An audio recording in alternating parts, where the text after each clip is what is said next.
የምስራች ድምጽ ነው።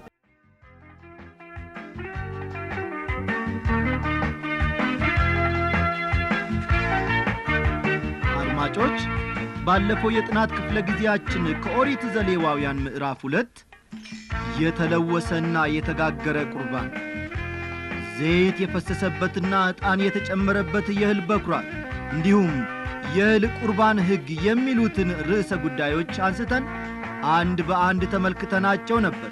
በዛሬው ምሽት ክፍለ ጊዜያችን ደግሞ ከኦሪት ዘሌዋውያን የምዕራፍ 3ን ትምህርት አብረን ጌታ በረዳን መጠን አንድ ላይ እናጠናለን። እስቲ መጽሐፍ ቅዱሳችሁን ገለጥ አድርጉና ኦሪት ዘሌዋውያን ምዕራፍ 3ን አውጡ።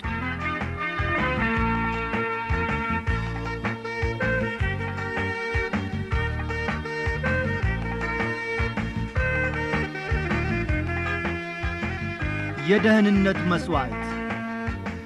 ይህ መስዋዕት ወገኖቼ ከእንግሊዝኛው መጽሐፍ ቅዱስ በቀጥታ ቢተረጎም የሰላም መስዋዕት ወይም ደግሞ ፒስ ኦፈሪንግ ተብሎ ሊጠራ ይችላል። ይህ መስዋዕት አማኞች በጌታችን በኢየሱስ ክርስቶስ በኩል ከእግዚአብሔር ጋር ስላላቸው ኅብረት ይናገራል። ስለ ክርስቶስ ሰውነትና በተለያዩ መንገዶች ስለሚገለጠው ክብሩ በፍጹምነት የሚገልጽ ብቸኛ የሆነ መስዋዕት የለም። ምድራዊ ሕይወቱንና ሥራውን ከተለያዩ አቅጣጫዎች የሚያቀርቡልን 4 የአዲስ ኪዳን ወንጌሎች እንደሚያስፈልጉን ሁሉ የኢየሱስን ሰውነትና ሥራ የሚያሳዩን በዘሌዋውያን መጽሐፍ ውስጥ ያሉ 5 መስዋዕቶች ያስፈልጉናል።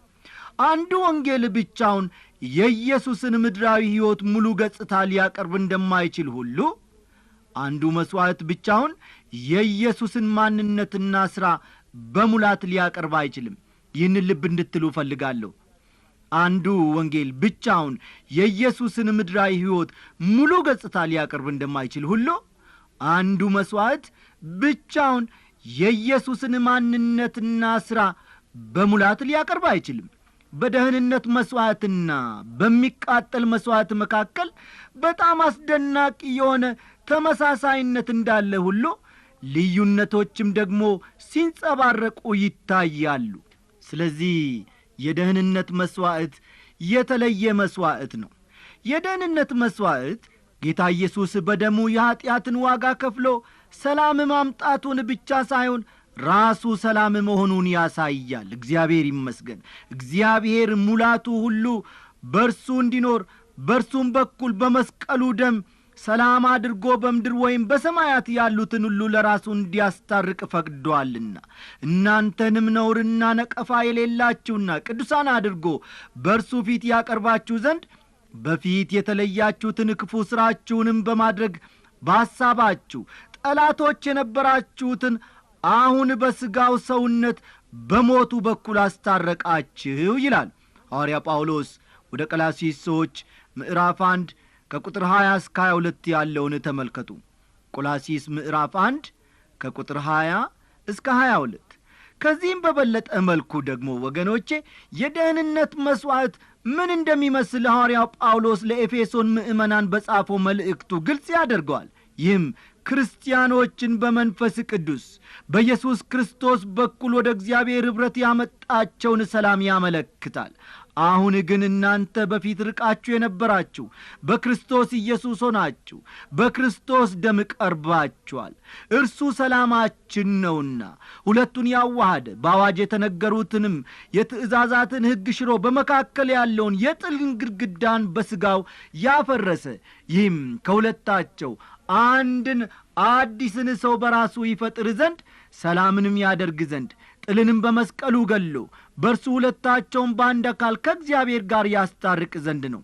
መጥቶም ርቃችሁ ለነበራችሁ ለእናንተ ሰላምን፣ ቀርበው ለነበሩትም ሰላምን የምሥራች ብሎ ሰበከ። በርሱ ሥራ ሁላችን በአንድ መንፈስ ወደ አብ መግባት አለንና እንግዲያስ ከእንግዲህ ወዲህ ከቅዱሳን ጋር ባላገሮችና የእግዚአብሔር ቤተሰቦች ናችሁ እንጂ እንግዶችና መጻተኞች አይደላችሁም። በሐዋርያትና በነቢያት መሠረት ላይ ታንጻችኋል። የማዕዘኑም ራስ ድንጋይ ክርስቶስ ኢየሱስ ነው። በርሱም ሕንጻ ሁሉ እየተጋጠመ በጌታ ቅዱስ ቤተ መቅደስ እንዲሆን ያድጋል። በርሱም እናንተ ደግሞ ለእግዚአብሔር መኖሪያ ለመሆን በመንፈስ አብራችሁ ትሰራላችሁ ይላል። ኤፌሶን ምዕራፍ 2 ከቁጥር 13 እስከ 22 ያለውን ይመለከቷል። ኤፌሶን ምዕራፍ 2 ከቁጥር 13 እስከ 22።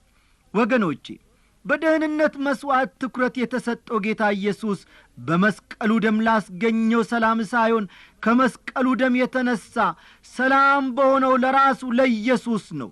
እርሱ ኢየሱስ ክርስቶስም ማለቴ ነው ሁሉን ክርስቲያኖች በአንድነት የሚያገናኝና ወደ አብ የሚያቀርብ ማዕከል ነው። ቤተሰብን፣ ግለሰቦችን፣ ወገንን እናም ሕዝብን የለዩትን የተለያዩ ግድግዳዎች መስበር የሚችል ክርስቶስ ብቻ ነው። እግዚአብሔር ይመስገን። ሁሉ በክርስቶስ አንድ ሆኗል። ስሙ ይባረክ። ስለዚህ ሁላችንም በመንፈስ የእግዚአብሔር መኖሪያ ሆነናል። ወደ እግዚአብሔርም መድረስ አግኝተናል።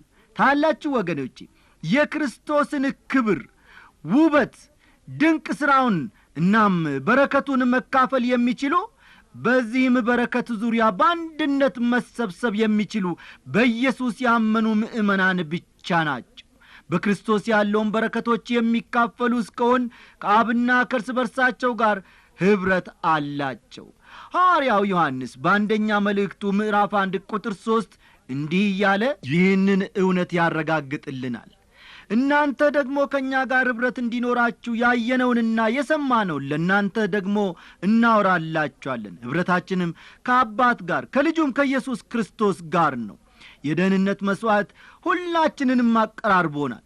ወደዚህ ልዩ ወደ ሆነው ኅብረት መምጣት የምንችለው ወገኖቼ በኢየሱስ ዙሪያ ስንገናኝ ብቻ ነው። አስተውሉ። ከገሌና ከገሊት ጋር ብቻ ኅብረት ያስፈልጋል ብላችሁ አትንገሩኝ።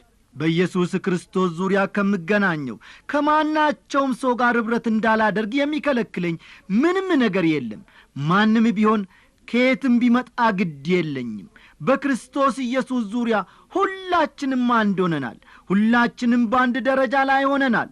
ለሁላችንም አንዱ ኢየሱስ አለን። በእርሱም እንደሰታለን፣ እንባረካለንም። ስሙ ለዘላለም የተመሰገነ ይሁን። አሁን ወገኖቼ የምዕራፉን ጥናት ለመጀመር እንዲያመቸን ማውጫውን እንደሚከተለው አቀርባለሁ። ለማስታወስ ያህል ዘሌዋውያን ምዕራፍ 3 የሚናገረው ስለ ደህንነት መሥዋዕት ነው። አስተዋላችሁ? ዘሌዋውያን ምዕራፍ 3 የሚናገረው ስለ ደህንነት መሥዋዕት ነው። ይህም መሥዋዕት ጌታ ኢየሱስ ሰላማችን እንደሆነ ያመለክታል። እስቲ ጻፍ አድርጓቸው። አንደኛ ከቁጥር 1 እስከ 5 ከላሞች መንጋ ስለሚቀርብ የደህንነት መሥዋዕት ይናገራል። ቁጥር 1 እስከ 5 ከላሞች መንጋ ስለሚቀርብ የደህንነት መሥዋዕት ይናገራል። ሁለተኛ ከቁጥር 6 እስከ 11 ከበጎች መንጋ ስለሚቀርብ የደህንነት መሥዋዕት ይናገራል።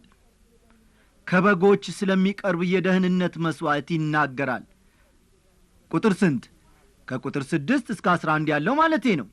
ሦስተኛ ከቁጥር 12 እስከ 17 ያለው ደግሞ ከፍየሎች ስለሚቀርብ የደህንነት መሥዋዕት ይናገራል። ከቁጥር 12 እስከ 17 ያለው ከፍየሎች ስለሚቀርብ የደህንነት መሥዋዕት ይናገራል። አራተኛውና የመጨረሻው ነጥብ ደግሞ ምዕራፍ 7 ከቁጥር 11 እስከ 21 ምዕራፍ 7 ከቁጥር 11 እስከ 21 ስለ ደህንነት መሥዋዕት ሕግ ይናገራል።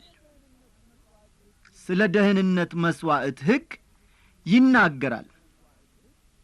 ከላሞች መንጋ የሚቀርብ መሥዋዕት ዘሌዋውያን ምዕራፍ 3 ቁጥር 1ን ተመልከቱ። እንዲህ ይላል፣ ቁርባኑም የደህንነት መሥዋዕት ቢሆን ከላሞች መንጋ ተባት ወይም እንስት ቢያቀርብ ነውር የሌለበትን በእግዚአብሔር ፊት ያቅርብ ይላል። የደህንነት መሥዋዕት በአንድ በኩል ወገኖቼ ብዙ ነገሮችን አጠቃሎ የያዘ መሥዋዕት ነው። በመስቀሉ ደም ክርስቶስ ካደረገው ሰላም የተነሣ ኀጢአተኛ ሰው ወደ እግዚአብሔር መምጣት ይችላል። ከዚሁ ጋር በተያያዘ መልኩ በመስቀሉ ደም በተገኘው ሰላም መሠረት ከእግዚአብሔር ጋር ኅብረት አለን። ክርስቶስና የቤዛነቱ ሥራ ለእውነተኛና ፍጹም ሰላም መሠረት ነው። የደህንነት መሥዋዕት ትኩረቱ ከእግዚአብሔር ጋር ባለን ኅብረት ላይ ነው። ወንጌል ወገኖቼ ለኃጢአተኛ ሰው የሚያቀርበው ነገር ምንድነው? ነገሩ እንዲህ ነው። ኃጢአተኞች እንደመሆናችን እግዚአብሔር ለእኔና ለእናንተ እንዲህ ይላል፣ አንተ በኃጢአትህ ምክንያት ጠፍተሃል፣ አንተ ከእኔ ተለይተሃል፣ ስለዚህ ለዘላለም ጨለማ አሳልፌ እሰጥሃለሁ። እግዚአብሔር እንዲህ ካደረገ የጽድቅንና የቅድስናን ሥራ ሰርቶአል ማለት ነው። ስለዚህም የሰማይ መላእክት ለስሙ ምስጋናን ሊዘምሩ ይገባል። ግን ወዳጄ ሆይ ጌታ ኢየሱስ ለአንተ በሠራው ሥራ እግዚአብሔር ስለ ረካ አሁን በኢየሱስ በኩል ወደ እግዚአብሔር መምጣት ትችላለህ። የወንጌል መልእክቱ ይህ ነው። እግዚአብሔር ካንተ ጋር ታርቋል። ጥያቄው ግን አንተ መታረቅ ትፈልጋለህን? ጌታ ኢየሱስ በሠራው ሥራ እግዚአብሔር ረክቷል። ወገኖቼ ይህ የወንጌል መልእክት ነው። ይህ መልካም ዜና ነው። እግዚአብሔር ወደ አንተ ተመልሷል። አንተ ግን ወደ እርሱ ለመመለስ ትፈቅዳለህን? ጌታ ኢየሱስ በሠራው ሥራ እርሱ ይቀበልሃል። አንተስ በክርስቶስና በሥራው ትረካለህን? በእርሱ በኩል ወደ እግዚአብሔር መጥተህ ከእርሱ ጋር ኅብረት ማድረግ ትፈልጋለህን? ይህንን የምታደርግ ከሆነ እውነተኛ ሰላምን ታውቃለህ፣ ትቀበላለህም። የተከበራችሁ አድማጮች፣ የደህንነት መሥዋዕት ከሚቃጠል መሥዋዕት በብዙ መንገዶች ይለያል። በሚቃጠል መሥዋዕት ለመሥዋዕትነት መቅረብ ያለበት እንስሳ ተባት ብቻ መሆን አለበት። በደህንነት መሥዋዕት ግን እንስትም ተባትም ማቅረብ ይቻላል። በሁለቱ መሥዋዕቶች ግን መቅረብ ያለበት ነውር የሌለበት እንስሳ ነው። አድማጮቼ እግዚአብሔር በክርስቶስ ውስጥ አስቀድሞ ያየውን ነገር ማንኛውም መሥዋዕት አቅራቢ ሊያይ አይችልም። የሚቃጠል መሥዋዕት እግዚአብሔር አስቀድሞ በክርስቶስ ያየው መሥዋዕት ነው። በደህንነት መሥዋዕት አንድን ነገር በክርስቶስ ያገኘው መሥዋዕት አቅራቢው ነው። የሆነ ሆኖ መሥዋዕት አቅራቢው እግዚአብሔር አስቀድሞ በክርስቶስ ያየውንና ያገኘውን ፈጽሞ ሊያይ አይችልም። በደህንነት መሥዋዕት እንስት የሆነችውን እንስሳ ማቅረብ ለምን አስፈለገ? መሥዋዕት በየትኛውም ዐይነት እንስሳ ቢቀርብ ወደ ኢየሱስ ስለሚያመለክት ሰው ደስታንና ሰላምን የሚያገኘው ደግሞ በክርስቶስ የመሥዋዕትነት ሥራ ብቻ ነው። ቀጥሎ ዘሌዋውያን ምዕራፍ 3 ቁጥር 2 እንዲህ ሲል እንመለከተዋለን። እጁንም ለቁርባን ባቀረበው ራስ ላይ ይጭናል፣ በመገናኛውም ድንኳን ደጃፍ አጠገብ ያርደዋል። የአሮንም ልጆች ካህናቱ ደሙን በመሠዊያው ላይ በዙሪያው ይረጩታል ይላል። በዚህ ቁጥር ያነበብነው የደህንነት መሥዋዕት መመሪያዎች ለሚቃጠል መሥዋዕት ከተሰጡት መመሪያዎች ጋር ሲነጻጸሩ ያው አንድ ናቸው። ስለዚህም አስቀድሞ ስለተወያየን አሁን በእነርሱ ብዙ ጊዜ አልወስድም። ከደህንነቱም መሥዋዕት ለእግዚአብሔር የእሳት ቁርባን አድርጎ ያቀርባል። የሆድ ዕቃውን የሚሸፍነውን ስብ፣ በሆድ ዕቃው ላይ ያለውን ስብ ሁሉ፣ ሁለቱንም ኩላሊቶች በእነርሱም ላይና በጎድኑ አጠገብ ያለውን ስብ፣ በጉበቱም ላይ ያለውን መረብ ከኩላሊቶች ጋር ይወስዳል ይላል። ቁጥር 3 እና 4 ይመለከቷል። ከዚህ በላይ ባነበብናቸው ቁጥሮች ወገኖቼ በሚቃጠል መሥዋዕትና በደህንነት መሥዋዕት ያለው ልዩነት ጎልቶ ይታያል። የሚቃጠል መሥዋዕት ሙሉ በሙሉ በመሠዊያ ላይ ሲደረግ፣ የደህንነት መሥዋዕት ግን የተወሰነ ክፍሉ ወደ መሠዊያ ይቀርባል። የሚቀርበውም ክፍል በግልጽ ይታወቃል። ይህ የተመረጠው ክፍል ስብንና የእንስሳውን የውስጥ ዕቃዎችን ይጨምራል። ይህም የሚያመለክተው እግዚአብሔር ብቻ የሚያውቀውን የክርስቶስን የተሰወረውን ባለጠግነት፣ የከበረ ብቃቱን፣ ውድ ክብር ያለውን ባሕሪውን ነው። እግዚአብሔር ይመስገን። አንዳንድ ጊዜ የአንድን ሰው ትክክለኛ ገጽታና ማንነት የቅርብ ወዳጁ ብቻ ያውቀዋል። ሰዎች ስለዚያ ሰው ያላቸውን የተሳሳተ ግንዛቤ ሁሉ ወዳጁ አጥርቶ ይለያል። በአገልግሎቴ የመጀመሪያ ወቅት ከአንድ ታዋቂ ሰባኪ ጋር በሚገባ ተዋወቅኩኝ። እርሱና ቤተሰቡ የቅርብ ጓደኞቼ ሆኑ። አንድ ጊዜ ታዲያ ወገኖቼ ከሆኑ ሰዎች ጉዳት ደረሰበት። የማይገባ ነገር ሁሉ በርሱ ላይ ይነገርበት ነበር። ቤተሰቡና እኔ ብቻ ያ የሚነገርበት ነገር ሐሰት እንደሆነ እናውቅ ነበር። እንደዚያውም ወገኖቼ ስለ ጌታ ኢየሱስ የሚነገሩ እውነት ያይደሉ ብዙ ነገሮች አሉ። በብዙ ቁጥር የሚቆጠሩ ሰዎች ስለ ክርስቶስ ይህና ያ አይገባኝም ይላሉ። ወገኖቼ እኔ ራሴ ስለ ክርስቶስ የማላውቀው ብዙ ነገር አለኝ። እግዚአብሔር ግን ያውቀዋል። እኔና እናንተ በክርስቶስ ከምናየው ነገር እጅግ የሚበልጠውን እግዚአብሔር በርሱ ያያል። እግዚአብሔር የውስጡን ክፍሎች ይመለከታል። ሐዋርያው ጳውሎስ እንዳለ እኛም ብዙ አናውቀውም። ከዚህም የተነሳ ሐዋርያው ታላቅ ምኞቱን እንዲህ ሲል ይገልጻል። እርሱንና የትንሣኤውን ኃይል እንዳውቅ በመከራውም እንድካፈል ወደ ሙታን ትንሣኤ ልደርስ ቢሆንልኝ በሞቱ እንድመስለው እመኛለሁ ይላል።